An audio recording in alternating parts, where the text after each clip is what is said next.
And now, it's time for Socially Awkward Media with Levack and Goss.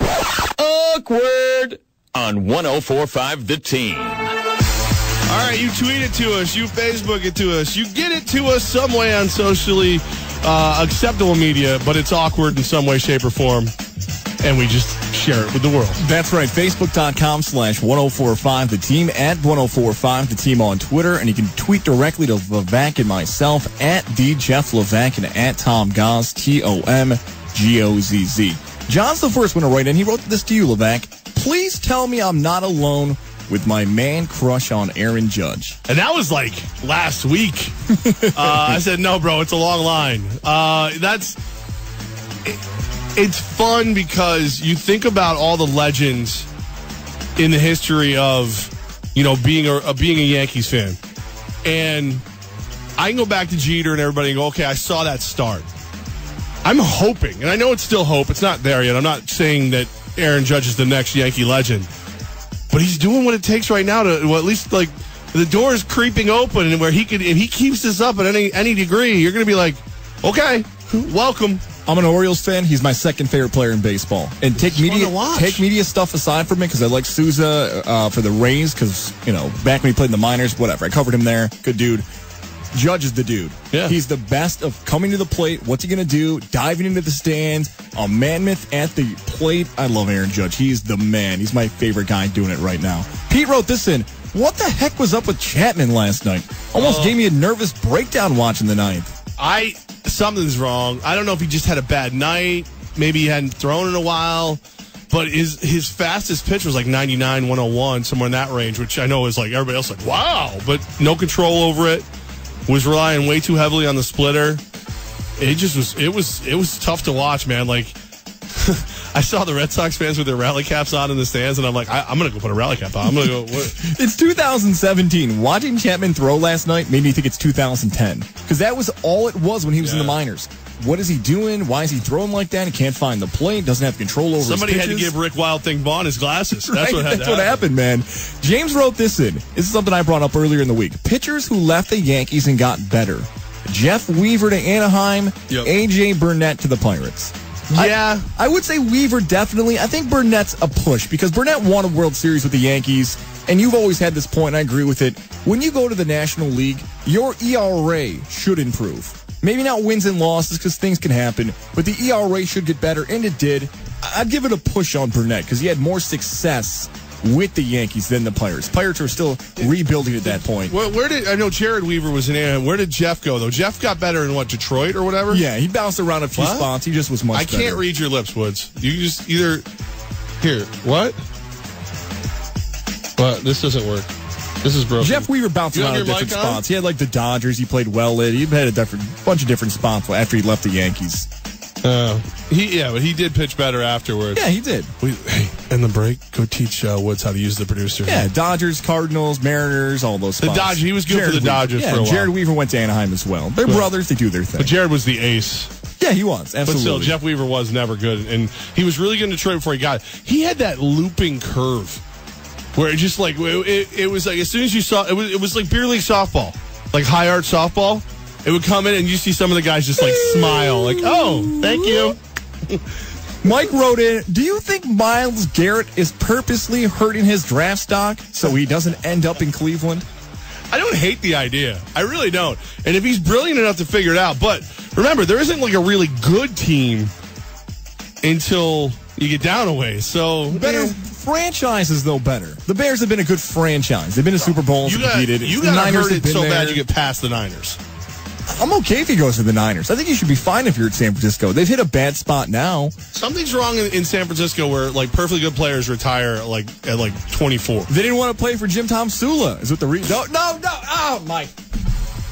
I knew if I said Tom Sula, I stopped myself mid-sentence. I said if Levack puts a fart noise in that microphone, the poor guy had one press conference. He may or may not have done that. In front of the world. Did you see the video of the Raptors? The center farted on the plane.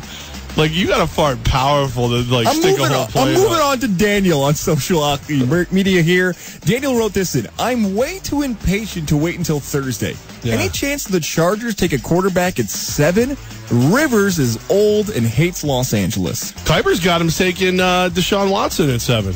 Yeah, there's definitely a chance. Rivers is your quarterback for the next 2, maybe 3 years, though. Yeah, it feels like if you're going to take a quarterback for the future, there should be something that happened to the quarterback that makes you think the time has come. Like a little bit of a drop-off. He wears bolo ties. I don't know if that's enough reason to make him pretty good reason to get rid He of also has somebody. 7 children, by the way. Oh, my We goodness, looked him up dude. the other day. Like, show prep. You got to do it. like seriously, like, how do you prepare for a season? Ray wrote in, sorry guys, but I completely disagree. The Milwaukee-Toronto series has been so fun to watch. This is when I told you that the NBA playoffs are the worst playoffs in professional sports. I agree with him. I've also, got added reasons to pay attention that you don't do. I call people in Vegas. Investments. Yeah. Milwaukee and Toronto has been the best series. I was hoping it was going to be Oklahoma City and Houston. But remember what you're saying. You're enjoying Milwaukee and Toronto.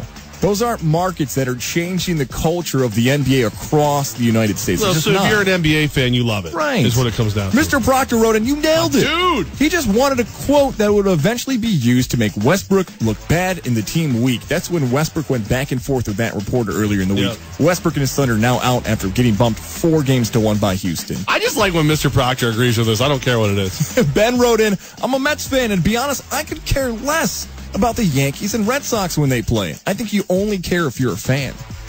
I don't agree with that, but I mean, if you're a Mets fan, probably should be watching anything besides your team right now. Make sure they're healthy, man.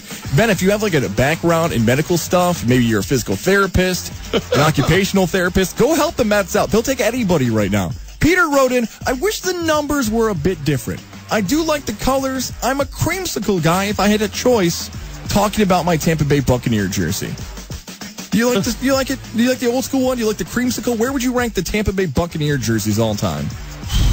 Towards the bottom. This one? We're not talking all-time jerseys. We're talking Buccaneer jerseys. I hate the creamsicle. I really do. It's terrible. So we're doing the best of the worst now for the Bucs, I'm looking at it now. It's. You want me to get up for you and pose? It's very arena league-ish.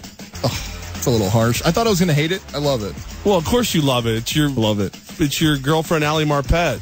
Ron wrote in, Levack, you look like the guy from Beetlejuice with the shrinking head. It's not funny. Some fat shame me. Vinny wrote in, hey guys, Clown College, where Levack attended, is greater than Hobart College. That's where I learned to shrink my head. Was Clown College. Joe wrote this in, and it became the hottest debate of the week. No NFL draft talk, no Yankees Red Sox. This exploded.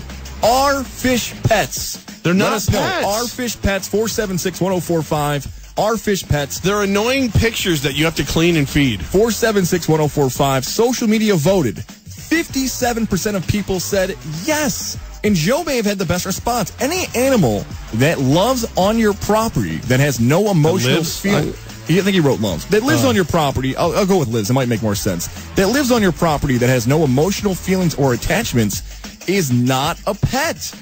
A dog, a cat, hell, even a tiger are all yeses. A snake, a fish, a frog, or any reptile, not a chance. Okay. Pet.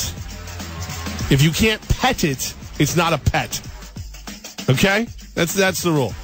You pet it, it's a pet. What about a porcupine? Like the little spikes? That's not a pet. Well, you could keep it around. What about like a mean hamster? I think if you feed something throughout... Oh, God, I'm not going down that road, actually. No, go ahead.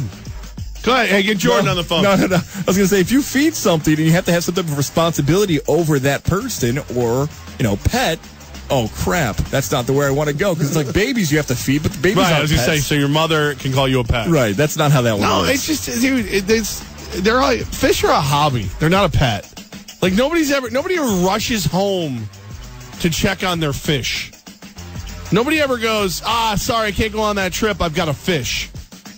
Someone wrote fish are decorations. I don't know if you go that far. Oh, don't go that far. No, they're pictures that you have living to feed and clean. They're just, dude, I'm sorry. They're just not, it's not the same. If you think of fish as a pet, you have emotional issues and can't connect. Pets are food you don't eat.